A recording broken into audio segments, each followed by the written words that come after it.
America மற்றும் நட்டோ நாடுகள் இணைந்து ரஷ்யாவை அணுகுண்டுகளால் தாக்கினால் என்ன நடக்கும்? அதன் விளைவாக ரஷ்யா அத்துடன் புட்டின் மற்றும் அனைத்து இராணுவ தலைமைத்துவமும் ஒரே நேரத்தில் அழிக்கப்பட்டுவிட்டன.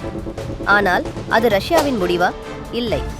கோல்ட் வார் காலத்தில் அமெரிக்கா எப்போது வேண்டுமானாலும் அணுகுண்டு தாக்குதல் நடத்தலாம் என்ற பயத்தில் 1980களில் ரஷ்யா ஒரு ரகசியமான மிகவும் அழிவுத்தன்மை வாய்ந்த திட்டத்தை உருவாக்கியது.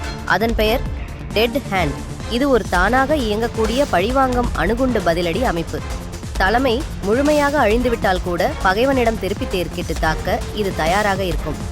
எப்போதாவது ரஷ்யா மீது ஒரு மிகப்பெரிய அணு தாக்குதல் நடந்தது என்று உணர்ந்தால் நில அதிர்வுகள், கதிர்வீச்சு அளவுகள், வெடிப்பு அழுத்தங்கள் எல்லாம் டெட் ஹேண்ட் அமைப்பை உடனே செயல்படுத்தும். அந்த நேரத்தில் ஒரு கமாண்ட் மிசைல் புறப்பட்டு நாட்டில் எஞ்சியுள்ள அனைத்து அணுகுண்டு மிசைல் தளங்களுக்கும் பதிலடி கொடுக்க நேரம் வந்துவிட்டது என்று கட்டளை அனுப்பும். இதன் பின்னர் ரஷ்யா தன்னுடைய எதிரி நாடுகள் என்று கணிக்க வைத்த அனைத்து நாடுகளுக்கும் அணுகுண்டு மிசைல்கள் தாக்கும்.